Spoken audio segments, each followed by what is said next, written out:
Vítajte pri poslednom vydaní relácie Max Paráda v roku 2014. V ostatných dňoch sa v zábavno-obchodnom centre Max v Nitre diali všakovaké veci, tak sa na ne poďte pozrieť. Doslova a do písmena nátresk spôsobil v zábavno-obchodnom centre Max v Nitre príchod Mikuláša.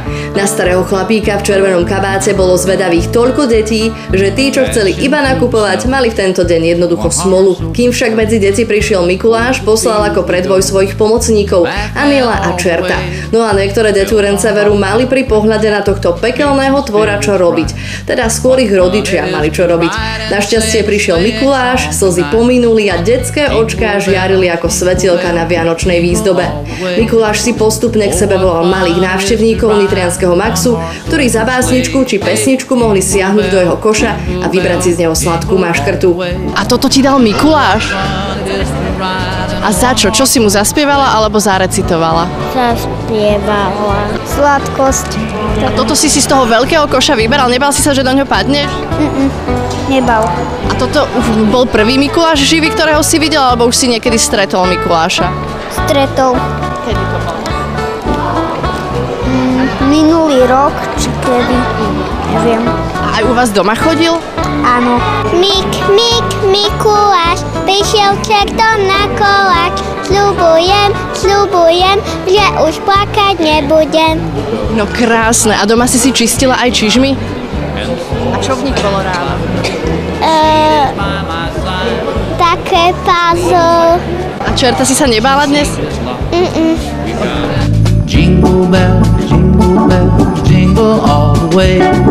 Oh, what fun it is to ride in a one-horse open sleigh. Okrem sladkostí budú mať deti na Mikuláša aj trvalú spomienku. Všetky sa s ním a s jeho čierno-bielou pomocnou dvojicou mohli odfotiť a fotky si z Maxu zobrať rovno domov.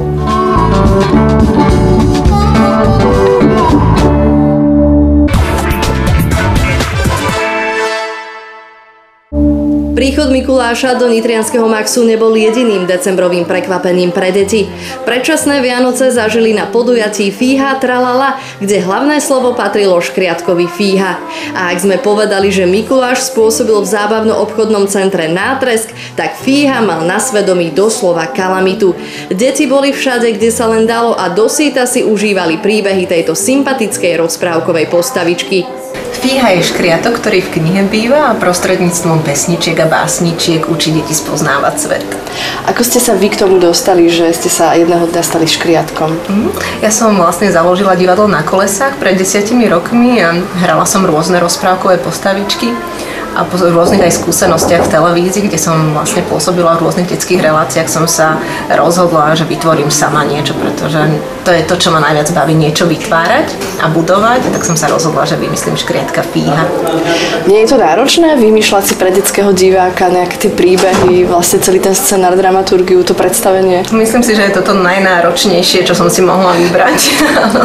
Ale teda už to robíte asi nejaký dlhší čas, predpokladám. Koľko? Fíha má pomaly 3 roky. Takže áno, dá sa povedať, že je to krátky čas, ale za ten krátky čas sme toho veľmi veľa stihli. Táto postavička má už vlastne vydala 3 DVDčka, aj s CDčkami, 2 knižky, má vlastnú bábiku, s ktorou môžu detičky spinkať, no a postupne chystáme kadečo nové, také prekvapenia pre deti. Deti si obľúbili vás? Tak to musia povedať oni. My sme spokojní hlavne tou návštevnosťou na našich vystúpeniach, že vlastne už 2 roky máme všade vypredané a je veľký záujem o tie vstupenky na našu produkciu, tak sa veľmi tešíme, že asi sa im to páči, keď chodia na tie vystúpenia. Na kom si testujete tie svoje nápady? Máte vlastné deti alebo nejaké deti v okruhu? Mám 2 detičky, áno, mám 4-ročnú Teresku a 9-mesačnú Elišku, takže oni sú taký prvý tester u nás doma. Vedľa ruky stoja domy, za domami staré stromy, káčky tam spievajú, nad lúkou si lietajú. To je ale krásna lúka, slnko svieti veľká.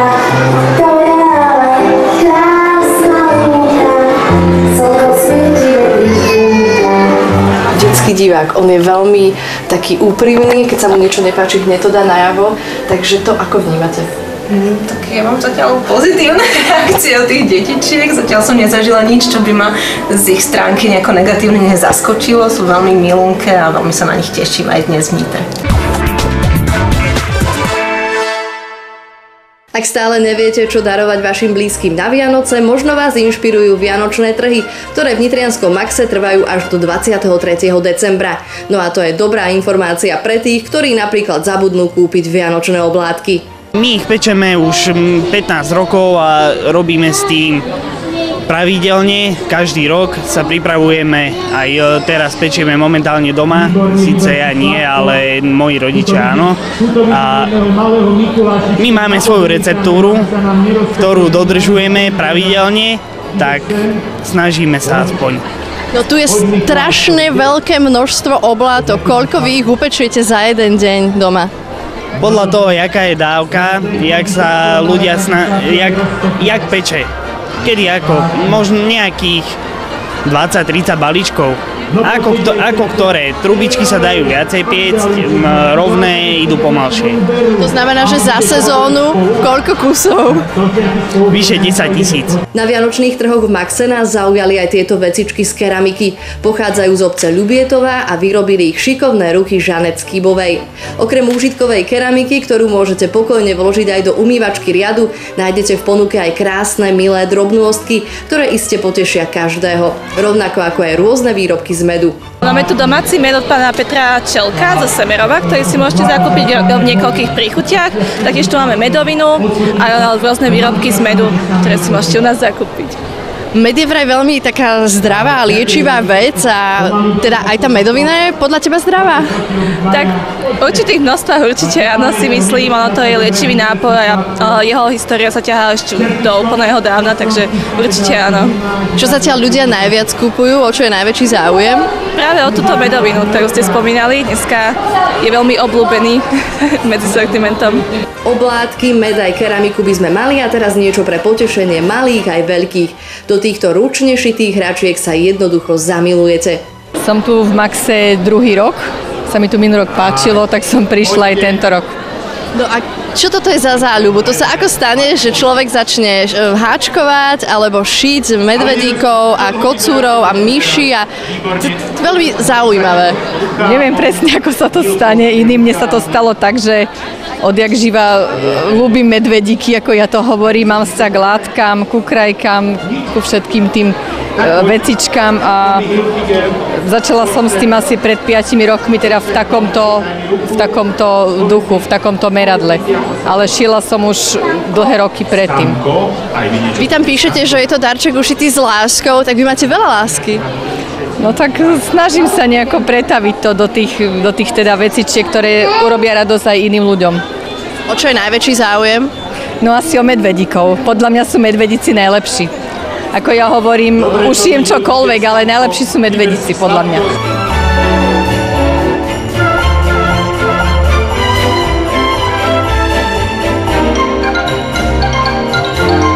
A nezabudnite, že Nitriansky Max vás za každý nákup odmení až do 23. decembra porciou Nealko punču. December bol akčný dielen v Nitrianskom Maxe, ten sa na pár hodín presunul do vianočného mestečka, kde všetkým vianočne naladeným ponúkol večer na Max.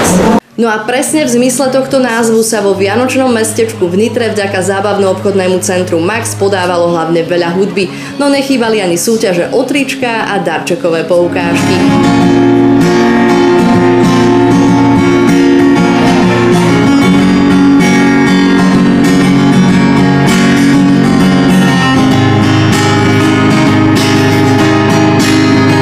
Veľmi dobre, čakala som, že tu bude ohnievať za neho, ale aj tak som to zvládla, trošku pofúkovala, takže texty mi padali. V rámci možnosti dobre trochu bola zima na prsty, takže trošku som sa musel rozjechať. Hviezdička v okne a tisíce krás, kým sa nezotmie, ja zostávam stáť. Sneh si ma získal, len on ma drží v objatí. Dávno viem, že tvoj smiech sa už nevráti. Keď dobre ráta, tak 30 rokov som strávila v kruhu rodiny a 2 roky som strávila v Amerike. Takže celkom dobrá bilancia. Have you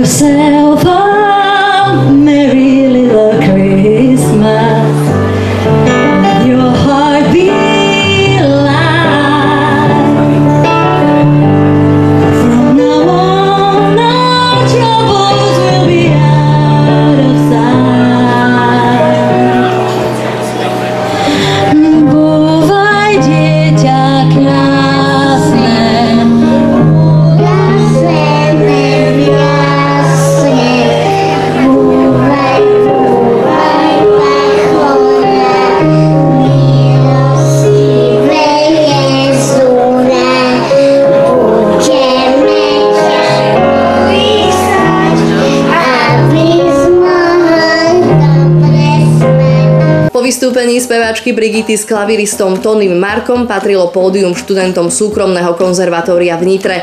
Filip Čechovič, Andrea Juhásová, Karin Blahová a Frederika Krajčíková potvrdili, že Nitra má talentov na rozdávanie a ostatné mestá na Slovensku jej môžu iba závidieť. A nielen spevákov. Bubenická show Tambores je síce najmladšou na Slovensku, no prítomných vo vianočnom mestečku poriadne zahriala svojimi brazílskymi rytmami.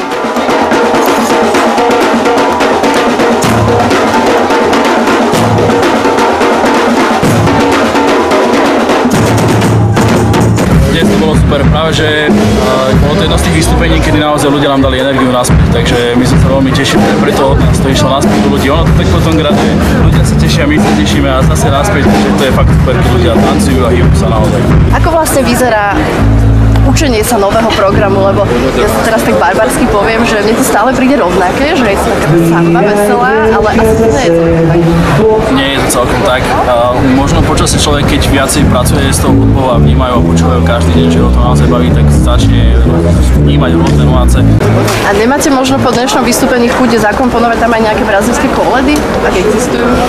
Dostali sme pár otázok pred vystúpením, že či náhodou nebudeme hrať nejakú tichú noc alebo niečo podobné, takže možno, že to zakomponujeme do nejakého repertoáru, aby sa to naozaj hodilo na Vianoce, ale myslím si, že tá Brazília to dokáže dosť.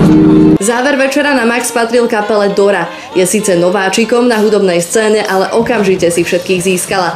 Veď už len pri pohľade na oblečenie tejto partie chalanov je jasné, že tu ide o niečo výnimočné.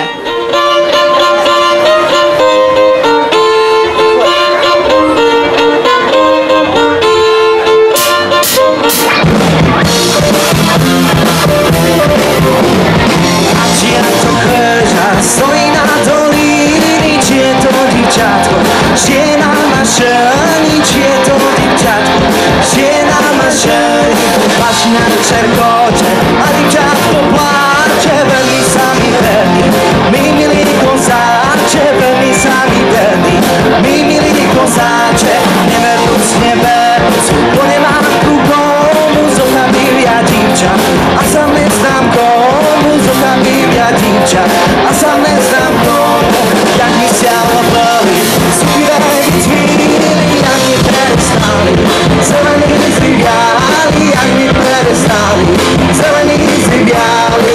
Večer na Max sa v nitrianskom vianočnom mestečku vydaril na výbornú, ale poďme už z tej zimy opäť do zábavno-obchodného centra Max v Nitre. Už pár dní je v nitrianskom Maxe otvorená nová prevádzka. Ide o knihkupectvo Pantarej, ktoré nájdete na prízemí obchodného centra.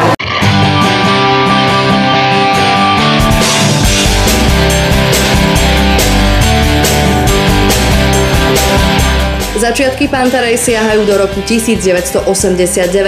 Prvými predajnými miestami boli malé stánky na trhoch. Následne vznikla prvá kamenná predajňa vo Veľkom Mederi. Do rodiny Pantarej pribúdali knihkupectvá po celom Slovensku. Nezáležalo na veľkosti mesta, základom bola skutočnosť, že knihy boli zrazu na dosah ruky. Od svojho založenia je Pantarej neustále v pohybe, prispôsobuje sa novým požiadavkám zákazníkov a prináša inovatívne možnosti. V roku 2010 spoločnosť expandovala aj na český trh, keď otvorila predajňu v Prahe.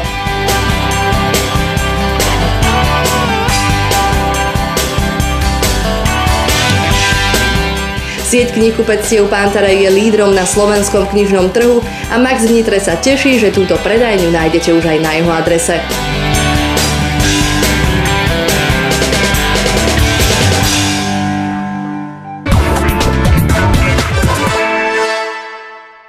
Ďalšou novou prevádzkou je Mobil Online, ktorá funguje na trhu s mobilnými telefónmi, GPS navigáciami a príslušenstvom od roku 2001.